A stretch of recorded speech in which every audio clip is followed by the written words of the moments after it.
তোমাকে আমি পুরো ভাষণ দানি আছে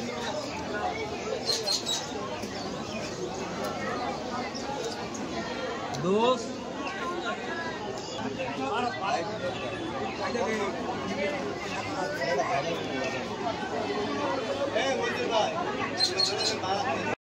কি খবর রয়েছে আপনাদের কাছে? খবর আপনারাও জানেন যে প্রায় মাসখানেক ধরে যে একটা উদ্বেগজনক পরিস্থিতি ছগরিয়ার একটা বাচ্চাকে কেন্দ্র করে, যার নাম হচ্ছে বাচ্চাটার নাম কি জানি, শামসাদ। সেই শামসাদ আজকে আচমকায় ঘন্টাখানেক, 1 ঘন্টা হল, ঘন্টাখানেক আগে ও বাড়ি এসে পৌঁছালো। নিজে একাই এসেছে নাকি কেউ নিয়ে আসছে? মানে যেটুকু আমি খবর পেলাম ওদের পরিবার সূত্র থেকে, যে ও আগ্রায় কোনো এক জায়গায় ছিল, ওখান থেকে কিষানগঞ্জ আসে, কিষানগঞ্জ থেকে ও তারপরে এখানে আসে। বাচ্চাটা কি নিজে নিজে এসছে? ও পরিবার সূত্রে যা খবর তাতে ও একাই আসে আগ্রা থেকে কিষানগঞ্জ, কিষানগঞ্জ থেকে ও হেঁটে ইসলামপুর অব্দি আসে। আপনি কি বাচ্চাটার সঙ্গে কথা বললেন? না, ওর বাচ্চার সঙ্গে কথা বলে যেটা জানতে পারলাম আর কি।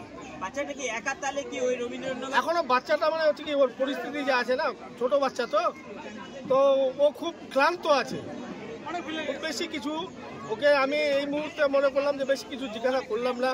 ওর পরিবারের লোককে বললাম যে ওকে আগে খাওয়ায় দাওয়ায় ওকে একটু রেস্ট করান, রেস্ট করার পরে তারপরে ছেলেটাকে ভালো মতো, ওর মেন্টালি একটু পরিস্থিতিটা একটু ভালো না হলে বোঝা যাচ্ছে না। তবে যেটুকু ওর বক্তব্য যেটুকু শুনলাম, যে ওর আগ্রা থেকে একাই এসছে কিষানগঞ্জ অব্দি, এবং কিষানগঞ্জ থেকে হেঁটে আসছে ও, এবং রাস্তায় আসার সময় তিস্তার কাছে ওর কোনো কাকাতো দাদার সঙ্গে ওর দেখা হয়, তারপরে ও ওকে মোটরসাইকেলে এখানে বাড়িতে অব্দি ছেড়ে যায়। এটা হচ্ছে ওর বক্তব্য। এখন আসল কি ব্যাপার আছে, ও একটু সুস্থ হোক, তারপরে প্রশাসনিক লেভেলে পুলিশ সেটা খোঁজ খবর, এখানকারও খোঁজ খবর নেবে, ওখানে যে জায়গায় বলছে যে ও ছিল সেখানেও খোঁজ খবর নেবে, ওই যে জায়গাতে ও বলছে ছিল ছেলেটা ওখানেই বা কীভাবে গেল, সব মানে তদন্তের ব্যাপার আছে। পুলিশ নিশ্চয়ই তদন্ত করবে, পুলিশ তদন্ত সঠিক পথে ছিল এটা প্রমাণ। পুলিশ যা বলছিল, যেটুকু বলছিল, এখন যেহেতু ছেলেটা মিসিং ছিল বলার মতো স্কোপ ছিল না, কিন্তু পুলিশের আমাদের এমনি যেটা আপনাদের পুলিশ যেটা বলতো যে আমাদের তদন্তে যা উঠে আসে তাতে বাচ্চা মারা যায়নি, বাচ্চা আছে কোথাও, এই কথাটাই পুলিশ বলছে। কিন্তু পুলিশ এটা প্রকাশ্যে বলতে পারছিল না, কারণ ছেলেটা মিসিং। ভয়ে পুলিশের কথা বলে কি, এখন সবাই মিলে চেষ্টা, পুলিশের চেষ্টা যে করেছে পুলিশ, তারই প্রমাণ। আর আজকে ছেলেটা ফিরে আসছে, এটা পুলিশি তৎপরতার কারণেই। যেভাবেই হোক, যেই রেখেছিল বা যদি কেউ রেখেছিল, ভয়ে হোক, যেমন করেই হোক, ছেলেটা আজকে বাড়ি অবধি যখন এসছে, ছেলেটা সুস্থ না হওয়া অবধি পরিষ্কার তথ্যটা এখনো পাওয়া যাচ্ছে না। পরিষ্কার তথ্য তো পুলিশে বলতে পারবে যে ওখান থেকে কিভাবে নিয়ে গেল, ও যে জায়গায় বলছে, এখন ওর কাছ থেকে সব জানবে, জানে এগুলো আবার তদন্ত করবে, তদন্ত করে তারপরে পরিষ্কার যখন পুলিশ স্টেটমেন্ট দিবে যে কিভাবে কোথায় গেল, সেটা হবে সঠিক স্টেটমেন্ট। শারীরিক অবস্থা কেমন রয়েছে বাচ্চাটির? না, এমনি শারীরিক অবস্থা ঠিকই আছে, কিন্তু একটা কম বয়স ইমেচুরেট বাচ্চা, একটা ম্যাচুরিটি নাই, ছোট একটা বাচ্চা, স্বাভাবিকভাবে এতদিন ধরে এত বড় একটা কাণ্ড চলছে, ও একটা নতুন জায়গা থেকে একাই আসছে, কিষানগঞ্জ থেকে হেঁটে আসছে, তো বুঝতেই পারছেন ওর এখন ফিজিক্যালি মেন্টালি দুটাই একটু ডিস্টার্বে আছে। একটু মানে খায় দেয়, একটু রেস্ট করে সুস্থ হবে, তারপরে পুলিশি তদন্তের মধ্যে সব বেরিয়ে আসবে। আমি তো সব করছিলাম, আচ্ছা, আমি সব দেখাশোনা ওদের সব আমি করছিলাম। আজকে তো বাচ্চারা আমার ইসলামপুর থেকে নামে, ওই যে 3 পুল আছে, তিস্তা আছে, তিস্তাপুর থেকে হাঁটে হাঁটে এসেছিল, একটা টোটোওয়ালা উঠায় নিয়ে আসছে ওকে।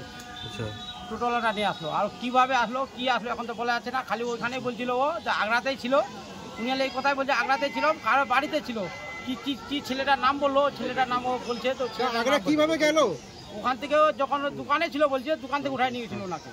কে নিয়ে গেছিল? ওই কি ছেলেটার নাম বলো, উনি উঠায় নিয়ে গেছিল। ও কি চিনতে ওকে? হ্যাঁ, চিনে না, উনি ওর যার বাড়ি ছিল চিনতে পারবে বলছে। দেখে আমি দেখলে যাই ওখানে গেলে আমি চিনতে পারবো কার বাড়িতে ছিলাম। ওকে নিয়ে আগ্রা চলে গেল? হ্যাঁ, আগ্রাতে ছিল, আগ্রা থেকে এসছে ও। দাদা, আপনি বাচ্চাটির সঙ্গে ঘরে আসার পর কথা বলেছেন? কথা এটাই বললো খালি উনি, আমি যে বাবা আমি ওখানে ছিলাম, কিন্তু আমি ওই আগ্রাতেই ছিলাম, কিন্তু আমাদের দোকানে নাস্তা আনতে গেছিলাম, ওখান থেকে আমার দোকান থেকে উঠাই নিয়ে গেছিলো, উনার বাড়িতে কাজ করাতো। এই কথা বললো। আর ছেলেটার নাম কি বললো, মানু ছেলেটার নাম ওইখান থেকে আসলো কিভাবে তাহলে? ও ট্রেনে আসছে বললো। কিভাবে ওখান থেকে ওই যে লোকটা হ্যাঁ ও ট্রেনে, ও বলছে কি আমাকে ট্রেনে আগ্রা থেকে আমি উঠেছি, ট্রেন থেকে আমি শিয়ালদা আসছি, শিয়ালদা থেকে আবার ট্রেনে আসছে বলছি। রবীন্দ্রনগর থানার ওই ফ্যাক্টরিতে তো বাচ্চাটা ছিল, হ্যাঁ ওখানে। সেখান থেকে ও আগ্রা কিভাবে গেল?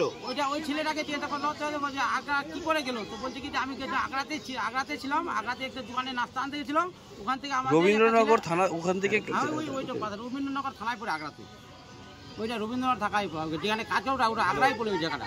আচ্ছা, তো হচ্ছে রবীন্দ্রনগর থানা থেকে বাচ্চাটা নিজে কি বেরিয়ে গেছিল, কি বলেছে আপনাদের? উনি বলছে নিজে আমি বেরোছিলাম ওখান থেকে, আর কোনো দোকানে ছিল উনি, দোকান থেকে কেউ ওকে নিয়ে গেলে, মানু নামে একটা ছেলে নিয়ে গেছিল বলছে। মানু এখন বলবে কথা, আজ বলছে ও, বলছে মানু নামে একটা ছেলে নিয়ে গেছিল, ওখানে ছিল। তো এই যে 42 দিন বাচ্চাটা কোথায় ছিল? ওদের বাড়ি মানু নামে যে ছেলেটার নাম বললো ওনার বাড়িতে ছিল বললো। ওর বাড়ি কোথায়? ওখানে আগ্রা। আগ্রা কোন থানায় পড়ে? যেখানে ওই মহেশতলা থানাতে আগ্রা। মহেশতলা থানাতে আগ্রা পড়ে 42 দিন ধরে বাচ্চা ছিল, আর পুলিশ খুঁজে পেল না। খুঁজে পায়নি, ওই জন্য ছেলেটা এখন আসছে, স্নান করছে। উনাকে আপনি নিজেই জিজ্ঞাসা করবেন কিভাবে ছিল, কে রাখছিল, উনি নিজেও বলতে পারবে। আমরা খালি যেটা আমি জিজ্ঞাসা করলাম, একটু ভালো মতন পরীক্ষা করতে বলতে পারছে না, ওই জন্য আমি বললাম আগ্রায় ছিলাম, আমি আগ্রাতেই ছিলাম আমি, আর মানু নামের ছেলেটা উনাকে রাখছিল। আপনাদের কি সন্দেহ হচ্ছে কেউ ওখানে রেখেছিল? আমরা তো সন্দেহ হচ্ছে, সন্ধ্যা নালে ছেলেরা কি করে রাখলো, সন্দেহ তো জরুর হচ্ছে, সন্ধ্যা নালে এত ছেলেরা কি করে। কালকে আমরা এইবারে চাপ দিলাম, তারপর আমরা ছেলে আজকে আমাদের পাওয়া গেছে। আমাদের আপনারা তো একাধিকবার থানা ঘেরাও করেছিলেন, রবীন্দ্রনগর করেছি আমরা, ইসলামপুরে প্রতিদিন তো আপনি দেখলেন তো সোমবারে আমাকে আইসি টাইম দিয়েছিল যে আমরা দেখি 5-6 দিনের ভিতরে আমরা দেখছি কাজ করবো।